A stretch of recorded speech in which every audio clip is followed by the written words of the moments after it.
Good morning, good evening, depending upon what part of the world you're in. If it's Friday, you know it's the CEO series where we bring together global leaders, entrepreneurs, innovators, disruptors. And our guest today is a very, very dear friend and my next door neighbor when we lived in Saudi Arabia, Jim Moye, who is the senior counsel for the American Bankers Association. Has served in both the U.S. federal and Washington, D.C. local government. He has worked in tech, national security, defense, and transportation sector. He's a prolific legal scholar, has been published 17 times on numerous topics.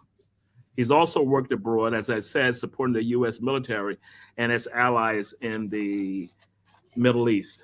He currently serves as Senior VP and Senior Counsel with the American Bankers Association. So he's a friend and a former neighbor in Saudi. Jim, how are you? I'm excellent. The single most important qualification I have is that I know Mr. Ron Thomas. So, everything else is kind of gravy after that. And Ron, I want to say one quick thing. I want to thank you for doing this show in general, the series, because, you know, I think one thing that people don't pay enough attention to internationally is that when you're dealing in business and you're looking at leadership and entrepreneurship, it doesn't matter what culture, it doesn't matter, geographically where you are, the religion, the language. People are people, right? And those things provide you context and color, but people are people. So when you have a forum where people from all over the world can say, hey, I'm having this issue, or hey, I've learned this in my career, that's important. And there's not enough of that because we wouldn't be, I think, probably where we are with so much division if we had more forums like this. So me personally, I want to thank you for doing this because I learned something because I try to tune in every Friday and I learned something every week from, the various people that you have. And it just proves the point that people are people and we're all in desperate need of being able to communicate, share, and look at leadership, strength, and business all from the same perspective. Well, you know what? Thank you for saying that because this is what we try and do on the series. And the series kind of started as kind of a let's see what we can do during COVID. And my thought initially was bringing on HR people, but I said, you know what? I see people that have interesting lives, careers, and all of that. So the premise was to bring on interesting people like yourself who started, finishing high school. How do you become to be a lawyer? How do you become? And I'll take this into the first question. You're recognized as one of the top legal minds, have been published 17 times on numerous topics. How do you take from high school and say, what do I do now? Okay, I go to law school. Okay, so how did you drive that? Just kind of give us a snapshot of what that looked like. So, I grew up with parents who, in the rural South, this is kind of uncommon. I had parents who both went to college. My dad eventually did graduate. My mother did not. And so they highly valued education for us. And my mother, funny enough, was a huge Perry Mason fan. And as a little kid, I would sit there and watch Perry Mason with her. Oh, And I became obsessed with becoming a lawyer because I wanted to be the smartest, guy in the room, just like Perry Mason. And over time, what I learned is that, you know, especially when you have a good support network, there's a lot out there for you. You just have to essentially go out there and go get it, right? But you need a good support network. And my parents really, really, really pushed us and expected more out of us. And they grew up in abject poverty. And, they were able to achieve kind of upper middle class status. And so they used to basically tell us, look, you didn't grow up like us. We're giving you all the opportunities you need. Go out there, dream big, and go do something with your life. And so, you know, my trajectory all along the way, even though they didn't understand half the things I was trying to do through my yeah, education, yeah. they just said, if that's what you want to do, go do it. And it sounds Okay, okay. So the South, growing up in that part of the U.S., um, when you think of how you made those steps and you had those parents and so how do you stay focused because you're coming from kind of behind the curve and you're trying to move forward. how did you stay focused? Well, first of all, they enforced focus, right? I know You what know, that means. yeah. So, I was telling somebody recently, they wanted the best for me, so they expected the most out of me. And that's very important. And I think that's a good leadership lesson, even, in the workplace, that it's one thing to want the best for your employees or want the best for your colleagues, but you got to expect the best out of them. That means you can't let things slide. You can't, say you can't excuse bad behavior or poor habits, right? And it doesn't mean you don't care. It doesn't mean you don't want the best for them. It's just you have to model what it is that you're looking for. And so that's how they helped me. And then along the way, I was fortunate. I had, some teachers, professors all along the way who, saw value in me and really tried to help me. And, another friend of ours, uh, uh, who came from DC with me to Saudi Arabia, he says it best. And this is not in any religious term, but he's always said you need a rabbi. You need somebody who you can talk to, who can help mentor you through things and can help open doors for you, because you don't know it all by yourself. You're going to need help along the way. And smart people realize, hey, as you're going through life and you're meeting, new and interesting people, don't be afraid to pick their brains. Don't be afraid to ask questions, because that's how you learn and that's how you grow. And you never know who you could come across who really could make a big difference in your personal and professional life by doing it. Right. So how are you carrying that back? You and I have had discussion. We met in Washington, D.C. about a month or so. We had a meeting, and you were telling me some stories about, incoming law students, and you're working with this group. Walk us through that and you're a graduate of Catholic University, is it, in Yep. Washington? That's right. Yep. The Catholic University of America, Columbus School of Law. So now I'm on the board of visitors there, which is an advisory group to the law school dean. Um, and as the dean is trying to fundraise, communicate, set up new programs, he kind of uses the board of visitors as kind of a sounding board for him. Some people would say it's like a board of trustees. We don't have that level of authority though. So we really do just advise the dean. And what it's allowed me to do is be involved with law students. And now I'm 24 years into my practice. Wow. I've learned a lot in 24 years. I've seen a lot. I didn't And know it was that long, man, but we're cool. wait, I just stood up and it's just like, ooh, my body is kind of hurting from that. But, and in 24 years, you learn a lot, you see a lot. And I've tried my best to be involved with different programs. For instance, there's what we call pre-orientation program where students of a diverse background show up for this thing, and you kind of help give them the lay of the land of what law school is like. And as I told many of them, listen, this is not a race to conform. Be who you are, because that's one of the single most important things. And you and I kind of talked about kind of the four things, which I'll come to later. But be who you're going to be, and don't try to race to conform with people, because it's all you're ever going to be is who you are. And so I feel lucky that I've had this opportunity to kind of talk and meet and try to mentor some of these kids. I have three Catholic law students who are going to be interns with me this summer. Okay. I love that, right? Because they can see what I do day in and day out, and they may determine under no circumstances is that what I want to do, or they may be like, this is it. This is where I want to go.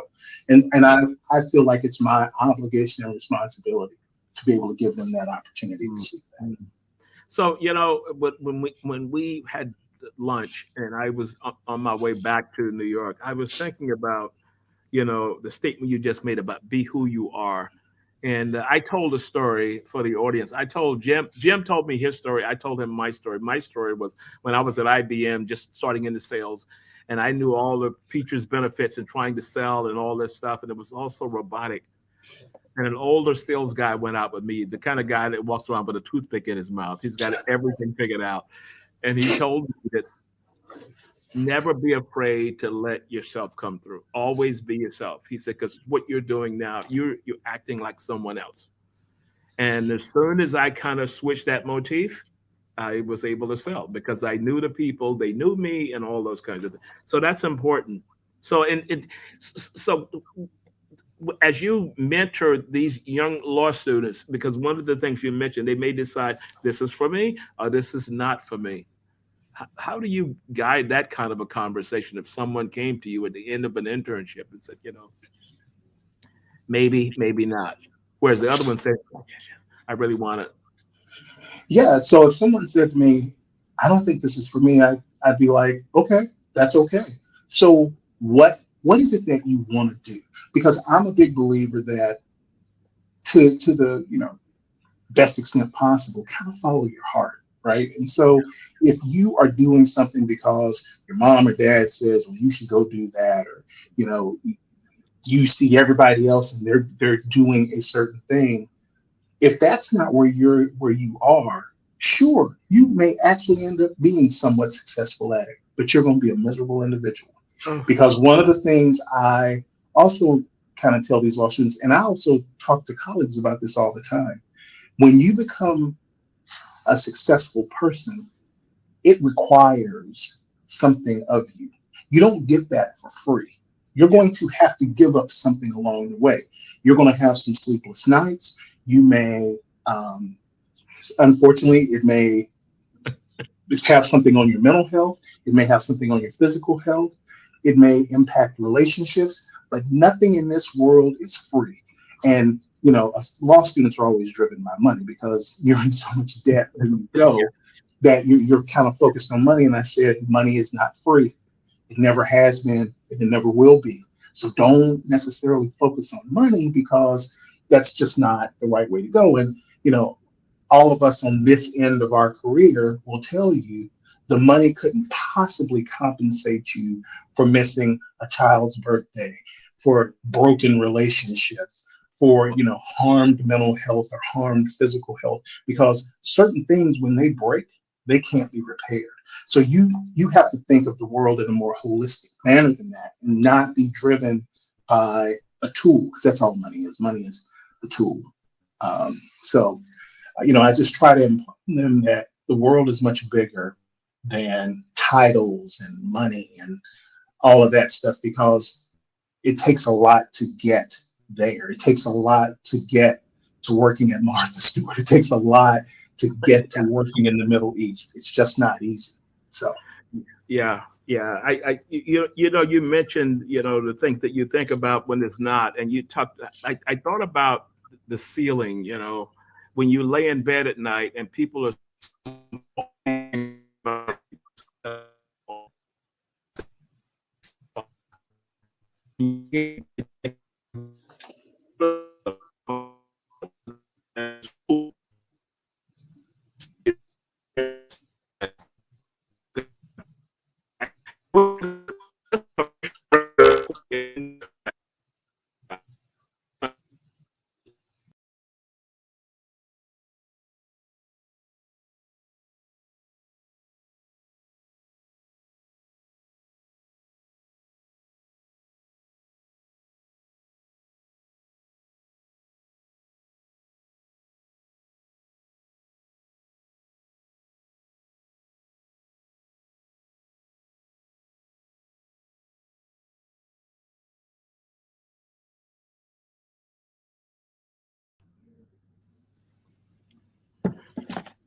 okay, we're cool. The okay. travails of technology. Right. But So you're saying about the ceiling and looking at the ceiling at yes, night. it's kind of like the iceberg theory. What they see here, they don't realize what goes under here. So when you think of that, and I always come back to what you just talked about, was that seal. If only that ceiling could talk. And you said money is not free. Gems. Yeah. I mean, you know, when you were here in Washington, I mentioned kind of the four things, right? The four things I think that kind of drive this life, and that are central tenets. They should be central tenets for anybody. It's regardless of age. Number one, you got to know yourself, right? Because if you don't know who you are, people are always looking to slap a label on you, put you in a box, and put you on a shelf that they can understand. Because think about it. Think about the people who you don't jive with the most. What's the number one thing we tend to say? We tend to say, I can't get a read on that person. I can't understand where they're coming from, because the human mind loves to label, right? So you got to know who you are, or people will try to define you for you. Number two, you got to be flexible. You can't just say, well, I've made up my mind that I'm going to be a venture capitalist and I'm going to, make $8 million a year and I'm going to do this. All of those things may be in the cards for you, but you have to be flexible, because you don't know what in your life could change minute to minute, day to day. If something could come along that makes you think, I don't want to do any of that, I want to go do something that's the polar opposite of that. So you have to be flexible in your thinking, such that if things go a different direction, you can get up and on your feet as quickly as possible. I think the third thing is you have to be ready. So I tell this to the law students all the time too. So, the biggest law firm in the world comes along and says, hey, we'll make you a partner right now. Are you ready for that? No, they're not, right? But what are you doing every day, every minute, trying to get ready for what it is that you want? Because if you're not getting ready for what you want, high likelihood you're never going to get what you want. So you've got to always be in a constant kind of preparation mode. And then the final thing, and this is the big one, you got to bet on yourself. If you aren't willing to bet on yourself, how can you ask anybody else in this world to bet on you? And I don't just mean, in a professional sense, even personally. How can you ever ask somebody to bet on you if you're not willing to bet on yourself? Because, when you really think about it, betting on yourself is not that big a risk when you know who you are, you're flexible in your thinking, and you're constantly in a preparing mode. Mm-hmm. So I think those four things are what, kind of as a core central tenet should drive people. You mentioned that over our lunch. The key point I wanted to mention to you, because it reflected on something that I did a webinar for a closed group of HR professionals who aspired to be CHROs or whatever it was. So I asked the question, what are you reading? What does your learning profile look like each week? What videos learning videos are you watching? Lectures are you watching? And it was crickets. So I'm thinking, so you want to be here. So what are the major key issues that orgs are facing today? And it was like all MBAs, people that were very, very high as it relates to education, all those things. But the things that say, just because you got the MBA or the degree, the learning starts then for you to get that next stage. All the education, all of that, front end college and graduate and professional school education is just the ticket to admit you to the door to the real game, right? That's all it is. Because if you think, it all ends once you get a degree, you're going to be sadly mistaken, because the real education starts then. And, one of the things I think about all the time is that no one told me that being a lawyer is a people person game. I thought you went and you solved technical issues, or you got up in court and you did your thing, and but in reality, it's a people person profession. When your client is sitting across from you and they are, telling you about a problem that they're having, you have to be a psychologist, a social worker, right? Because you're trying to figure out, that's you can't keep up with the number of hats, right, that you have to have. And it's all because, it's like people talking to their parents. They're going to spin the story the best like possible for themselves, when you're like, if it really went down like that, you wouldn't be talking to me. And you have to kind of pull that apart. But that's part of a people-driven kind of career. No one said that to me in law school. No one said that to Perry Mason. He never talked about that in his TV show. So, and it's been enlightening for me. And it's something, I'll be honest, I struggle every day with that, because there are days I wake up and you go in and you get your first batch of emails and you need a breath, right? And that's the other thing. I think good leaders have to impart what is real. And what is real is that you're going to have bad days, bad weeks. You may even have a couple of bad months, right? Yeah. And if in fact that's the case, then so be it. But just know that that's part of the game, is that sometimes that's what happens. And Yeah. it's not going to always be sunny and perfect. Yeah. So in other words, what you're saying, it's okay that you have those bad days. It's not the end of the world. You will bounce back. You will Those bounce bad back. days, those bad days help the good days feel that much better. Since this is why our lunch lasted so long. I saw the waiters looking at us. Said, "Are they going to leave?" But it was so cool, in talking through these kinds of things, because the good days, the bad days, and how do you, because as you said, no one teaches you that in college or grad school, or in your case, in law school, because when you mention the relationship part. So as I talk to leaders across the globe, specifically, I'm going to say a -1 from the pool, but they want to get there. I'll ask the question as simple as, well, who do you know? Who are you? Who can you have? Who can you call up today to get a time to go have a cup of coffee with? And if you're being ignored, how do you deal with that? I said, because the technical skills are there, but this relationship thing, we've got to kind of figure, how do we do better with that? What advice would you give to, how do I become a better relationship person? Uh, so, even as I struggle kind of even with that today, again, I look at my dad.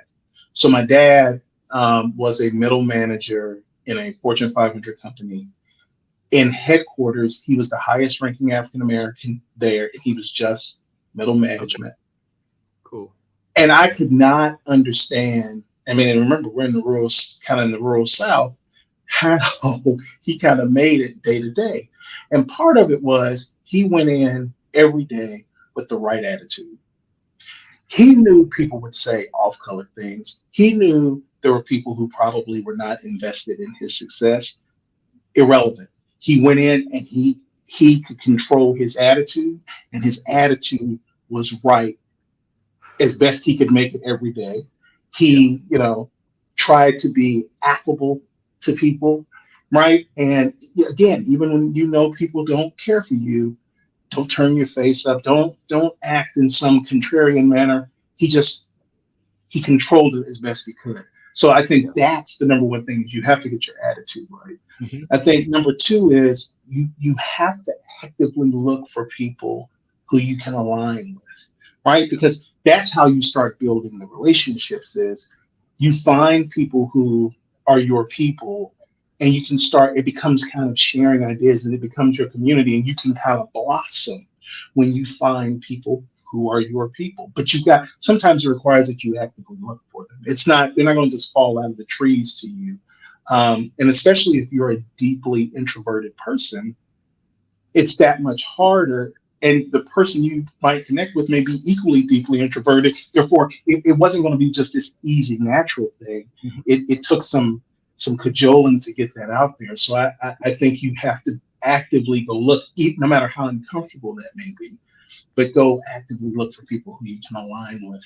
And the final thing I would say is be open to the process, right? So this kind of, I guess, somewhat dovetails off the first part about attitude. But if you go into it begrudgingly and you're Yeah, just, I don't know, then you won't accomplish anything. So you gotta kind of open yourself up to that process, and know that it's a process, that you may come across people who very much are not your people. There may be relationships that are negative relationships that come out of all of this. hmm, But just know that once you keep plowing through it, yeah, over time, it's going to work itself out. You have to believe in the process. yeah, yeah. Stay focused. Stay focused. You know, Absolutely. one of the other key points you talked about is analyzing these situations. And again, not taught in schools. You know, you go to a meeting, you go to a conference or whatever it is, you have interaction, and it did not go well. My way of looking at that is that if I come back, I'm going to think, okay, so why didn't that go well? What could I have done differently? How can I approach it differently? So when we talk about coming out of school with a degree, post career to get to where you are today, a lot of that's reflection on what can I do better next week. The same as a football team analyzes all the game film over the weekend, and on Monday and Tuesday they said, "Well, here's what we got to do different next time." Absolutely. You know, and sometimes you have to take a hard look, right? And Yeah, you may miss the mark badly, and that's okay because you, especially as you get older or you become more mature, you realize that number one, you're not born innately with all the answers. Even at, you live to be 100, you still don't have all the answers. We're yeah, all hopefully learning and growing as we go. And sometimes you just don't read the situation correctly. Sometimes you let your emotions overtake your good rational sense and thought. Um, and that's going to happen. But it's okay. What did I do wrong? How can I do it better? And if I'm struggling with this, who can help me not struggle so much with this, or what techniques, what tools can I use to help me not struggle so much yeah, with this? And I think you have to look at it clinically like that. You can't just toss it to the side like, oh, I'll figure it out, because you yeah. won't. Time will move on quickly. You will make more of the same mistake, and sometimes if you keep making the same mistake over and over again, it's inevitable. It's going to bite you in a way that's not going to Yeah. work to your favor if you're not careful. Yeah, it's going to come back because the thing is, you've encountered these things. You didn't do anything about it. You think it was going to roll over, and before you know it, it's right back in in your face. So, what are some key challenges you faced in your career? And how did you overcome them? I mean, you don't go from coming out of Texas in the South. So, jokingly, we always talk about this to now being at the so-called pinnacle of the Well, legal. Well, like when I say pinnacle, I mean been quoted 17 times in legal journals, the topics, and all those kind of things. That just doesn't happen. So, so biggest, I would say the biggest, well, many things is that unfortunately in this world, people, it goes back to knowing yourself. People look at you and they're like, I know who you are. yeah, They don't know who you are. They know nothing about you. And I think that's been a big challenge to overcome. I think sometimes people become overwhelmed with your presence and they kind of don't know what to do with that. So um, they become more of a roadblock than anything else because they don't kind of know how to handle you or kind of be able to interface with you. Um, I would say it's interesting. I think back to a few years ago, I was working for a company and I joined the company thinking I was going to eventually be a director. That was the whole point of this. And, years went by and I hadn't been made director. And I'm looking around and I these know. kids, not to be pejorative, but they were kids who were being appointed, who had done nothing, didn't have half the education I had. And I'm like, I don't understand what's going on. So I kind of took the bull by the horns at one point and actually um, proposed my own department. And I knew that there was a need. I knew that they had the money. I knew I had the financial end of it worked out, had the personnel end of it worked out, all of it. And it was easily laid out for them. It's like, there you go. It's a perfect idea. You need the help. Just make it happen. It won't cost you a penny to do it. And I got a lot of pushback. Ultimately, it did happen, but there were a lot of angry people that happened. So the person who appointed me to the position eventually was terminated out of the company. And Hmm. it was almost like to the day that person got terminated, eyes turned back on me. Mhm. And it made it very, very uncomfortable. And ultimately, it resulted in me being transferred to another division. Okay. And I remember when I got transferred, I felt at the lowest point, one of the lowest points in my career, because I'm like, I mean, if I would have known it was going to turn out like this, I wouldn't have taken that chance. I wouldn't have betted. I Yeah. wouldn't have taken the bet on myself. Yeah. So when I transferred to the other division, I got there and I was there literally a month. And the head of the division came to me and said, "Hey, we're going to reorganize. And in that reorganization, essentially, you're going to have the same title, but we're promoting you. You're going to report directly to me, and you're going to be part of the executive staff." Blah, blah, blah. And I'm gonna tell you, regardless of what your religious beliefs, spiritual beliefs are, it's moments like that when you're Yeah. like, that's why you bet on yourself, because people, unfortunately, people can let you down. Yeah. But sometimes, deep innate, when you know that you're right, and if you can just hold on long enough, things will play themselves out to your favor. And those people at the previous division were like, wait, how did that happen? Because you can't control everything, good, bad, or indifferent.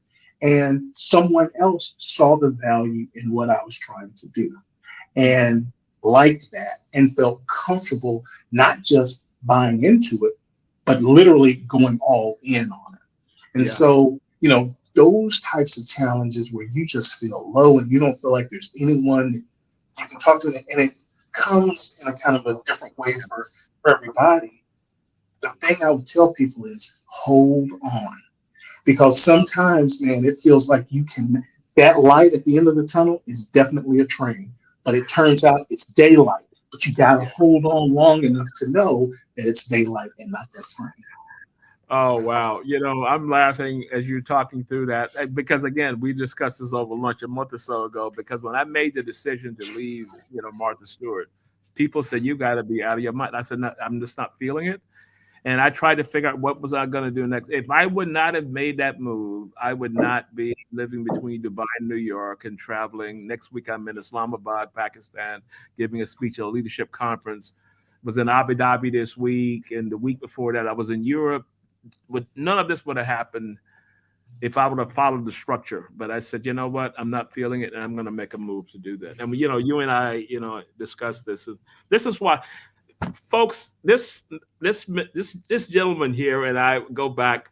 As I said, he was my neighbor in Saudi Arabia because we both worked for a defense contractor. I was human resources, and Jim came in as our chief legal officer, in guiding through that, and it was just something that connected, back during those times. But there's a whole nother story behind that, which we discussed over lunch, and had a great time talking. Even the wait staff was kind of sitting, listen to our laughter, and as we were telling all these stories. Right.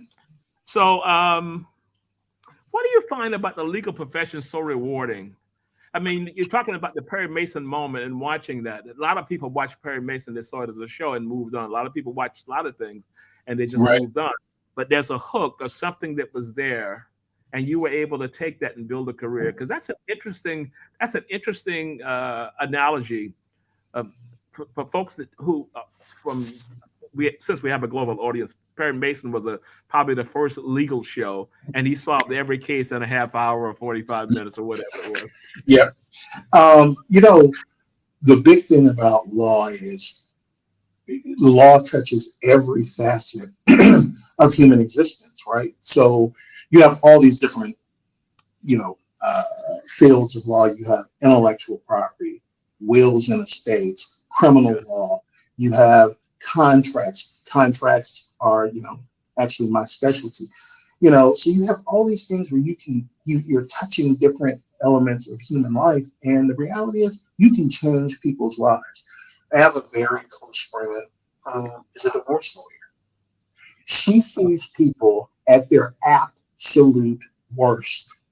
These stories she can tell you about how petty people become.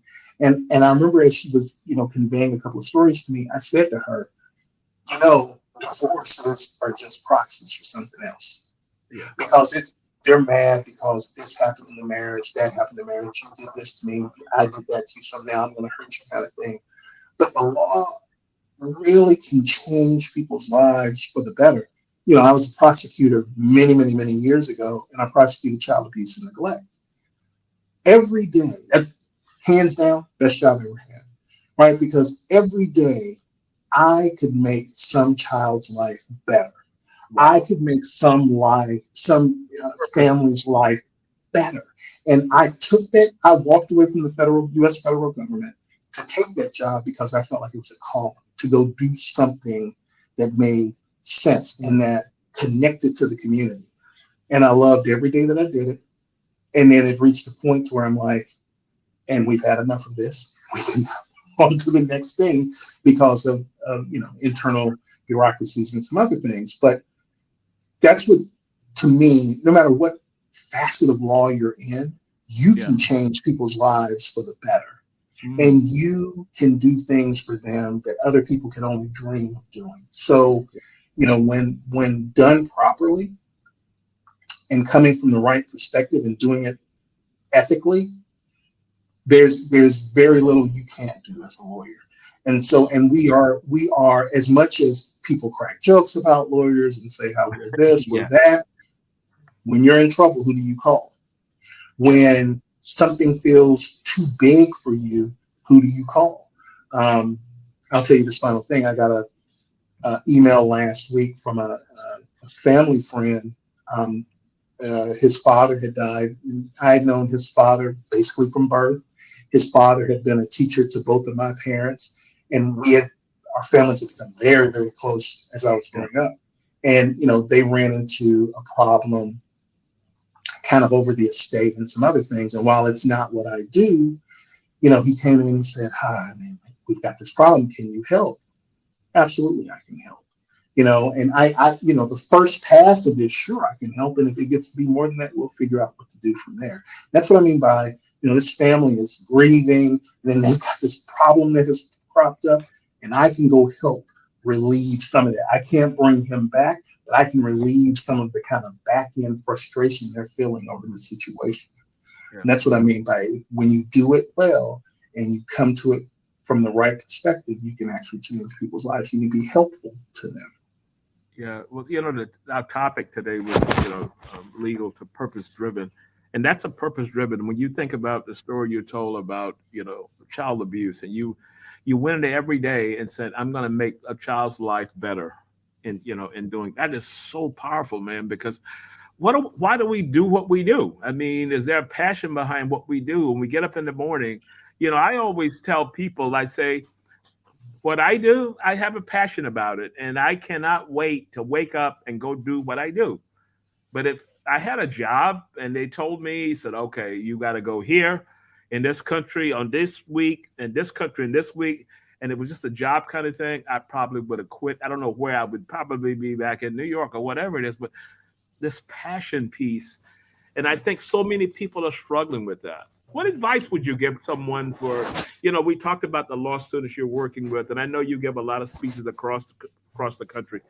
I'm going to try and get you over here to talk a little bit over in the Middle East of trying to find purpose in life. Because I think when you find people quitting jobs and doing these things, and this job is not working out, they got to find that anchor. How can I find that anchor? I think you have to be honest with yourself, right? Because I think, especially, I will tell you this thing. I think we maybe talked about it at lunch. I call it the risk corridor. I've had employees that worked for me who were young, in their 20s, and they would come to me and say, "Well, I'm thinking about doing this, or I'm thinking about doing that," and I would say, "Your risk corridor. Let's talk about that. When you're in your 20s, your risk corridor is wide, meaning you're not married, you don't have kids, you can quit your job today and move and go travel for a year if that's what you want to do. But guess what? Over time, you fall in love, you get married, you buy a house, you have kids, you get a minivan, you have to start saving for college." And I'm not saying the minivan. Okay, that was right. And so I'm not saying that your life changing, and I make it look like it's trapping you. It's not a trap. What I'm saying is that your corridor went from being as wide as a freeway to being like this because you've got people depending on you now. You can't just go to work and say, oh, I don't want to do this anymore and I quit and I don't know how I'm going to pay my bills. People are relying on you. But when it's just you and only you have the freedom to make some decisions that you're not going to be able to make later in life.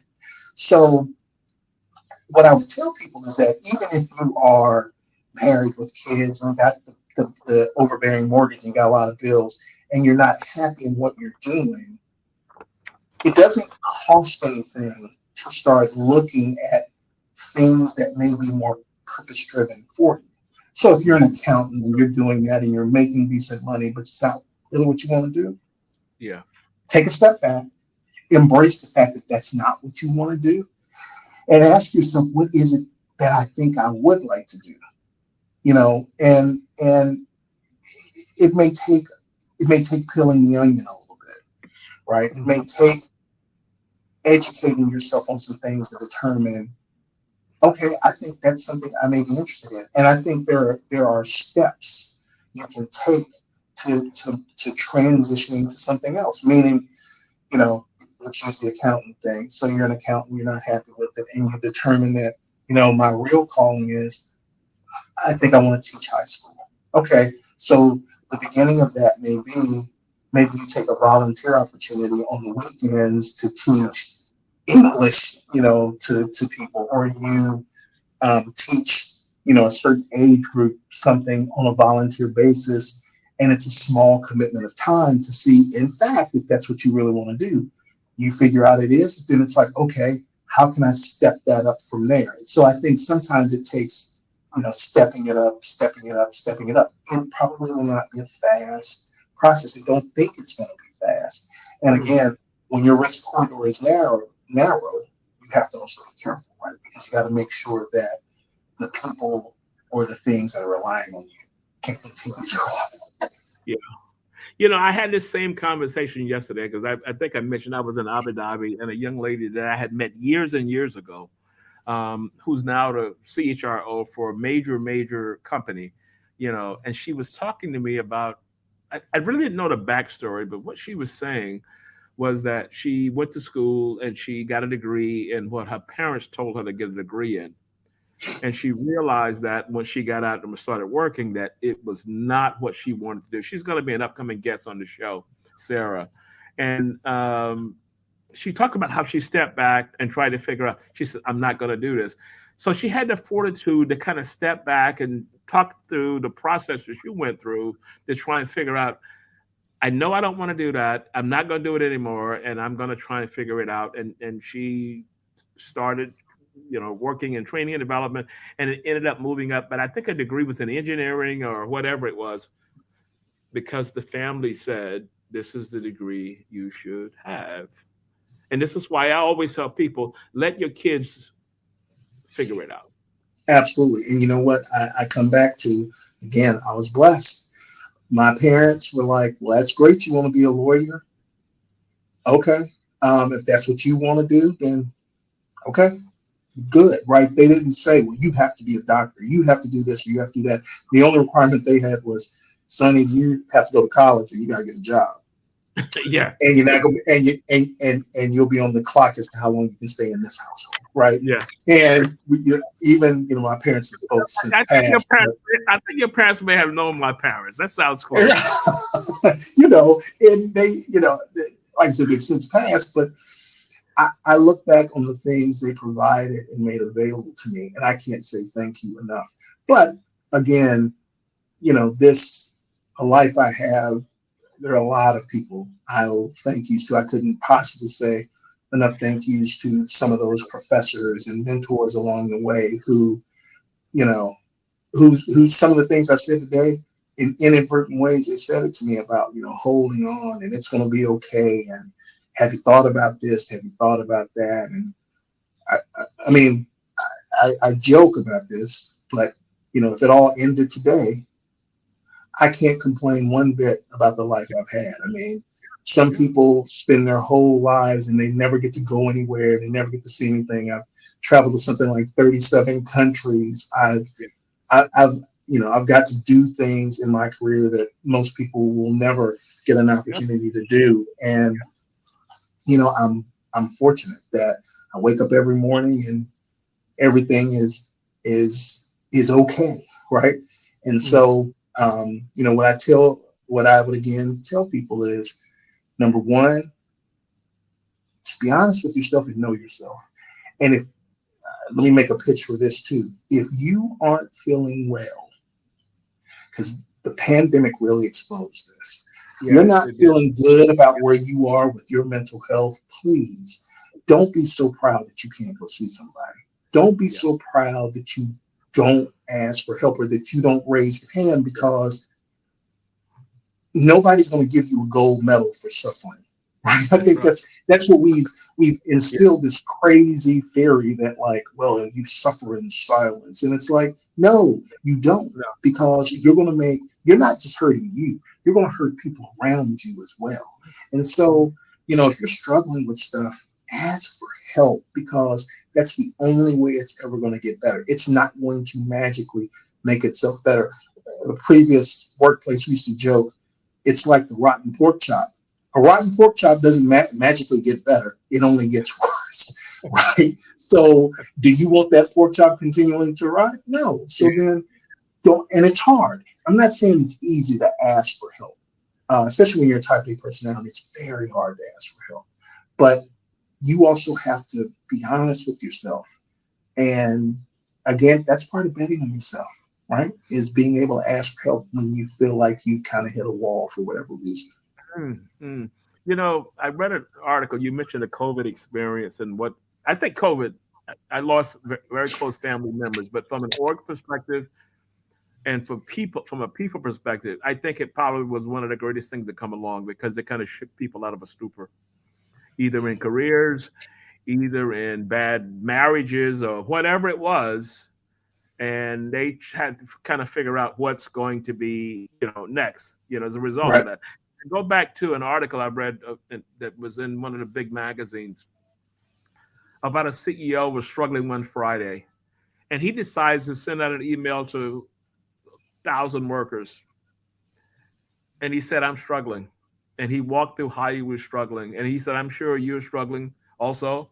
I may have better resources than you do, but I want you to know that all of us are struggling. And, in the end, we'll all get through this together. But here's what I want you to do. Here's my email address. If you want to talk at any given time, send me an email and we'll chat. I may not have a solution, but we'll all figure it out. And I'm thinking, you're talking about impact. Masterclass. That's a masterclass move right there. And you know what that was? So you mentioned this earlier, be who you are. That was inside of him. That could have come from grandparents, absolutely, whoever it was. And he's sitting there struggling, and he's trying to figure out what he's going to do at that level. So you can imagine a person who's working from home, doesn't have a big apartment, maybe working from a bed, that read that email. Yeah. Impact. Absolutely. So go ahead. Because I want to. I was just going to say, you had a prior guest, Jay Kuhn. Jay really sort of kind of touched on that a little bit. And I thought he did a fabulous job driving home. You know how he talked about working, in hospitals, and this big hospital, and everything he'd been through, and how he kind of moved on to something else, and how how people struggle and stuff. I thought he did a fabulous job, really kind of capturing that. And that's what I mean about this show, about you listen, people are people no matter where you are, and people are struggling with the same things world over. So my closing question is, what's the most important leadership lesson you've learned throughout your career? I mean, you've had a fantastic career. If you talk about a leadership lesson, what would be an anchor? I know you've got quite a few. Can you give us one that kind of stands out? Empathy. You've got to come from a place. Well, I'm going to give you two. I don't ask for one. Empathy is number one. And then the other thing is People crave leadership. They crave it. They beg for it. Give it to them. Do not, I see a lot of folks who hunt day in and day out. They don't want to lead. They don't want to provide guidance. Nobody said you had to be right all the time. That's not what this is about. It's about people want guidance on how to do their job. They want guidance on, how to advance their careers. Give it to them the best you can. And part of that goes back to the empathy thing. Think if you were on the other side of that table asking for it, you would want somebody to help you, so provide it to them. And every management gig I have ever had, I tell the exact same story. The very first one I had, I remember day one of me walking in, I had a list. I had a game plan. I had no idea what I was doing, but I had a game plan. You always have to have a game plan because people are looking to you to lead them. Even if the game plan is, I'm going to reassess in 30 days after I learn more about the job, or, what the things I knew and understood, I had a game plan. And I think that's, you provide people the leadership they are asking for. And even if in some respects it's beyond your capabilities, okay, well then go figure out a way to address those deficiencies for yourself, but provide leadership to people and do it from a place of empathy. Empathy. So it's funny you mentioned empathy because from a leadership perspective and from the research that I come across, the big E is the new mantra for leaders moving forward. Sometimes it's just an innate ability, we have it based on upbringings and all those kinds of things, and then sometimes we don't have it. But what you just said, put yourself in that person's shoes, which is what empathy is anyway, and maybe you would approach it a little differently.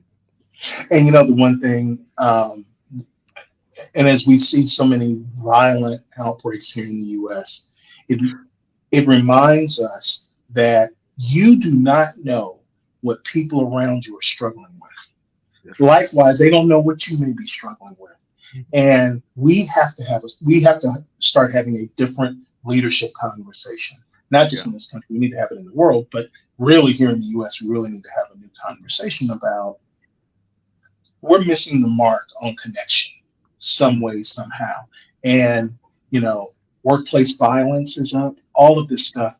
We have to talk about how we be better, more empathetic leaders, because we're not leading people the right way. If this is what's happening, it's not just about guns. It's about you have to want to do something before you go pick the gun up. That's because these cultures are toxic. Why are they toxic? Because people are not leading, right? They're not coming from a place of empathy. They're just going through the motions. They're AIing it and just going through the motions. Yeah, just going through it. My man, you gave me 45 minutes to an hour, and I really appreciate it because I know your time. I don't know what your hourly rate is, but you could send me a check, and you can send me an invoice. I'll take a look at it. Thank you so much, man, for being a guest and dropping all those nuggets, because this is what we try and talk to people. I mean, fantastic career from the years of experience, 17 cases, it just goes on and on. But I knew you were big shot when you was my neighbor, and I was kind of just your neighbor, just glad to be in the presence there. But for folks that's listening, he was my neighbor, and we would carry on like this in the afternoons, whenever we would be coming in from work. So it was always a pleasure. And to all those listening and watching, understand he is Mr. Ron Thomas. Nothing less than Mr. Ron Thomas. And if you know him well, maybe you can call him Mr. Ron. Okay, cool. I won't tell my story that aligns with that, but in a different context, I will. Jim, thank you so much, man. Really appreciate you being a guest on the show. You brought your A game, and I appreciate that. Thank you very much for having me, Ron. And again, I love the series. I love what you're doing with it, and it's a necessary, needed conversation. Okay, cool, man. Thank you. Hang on for a second. Okay. As we close out.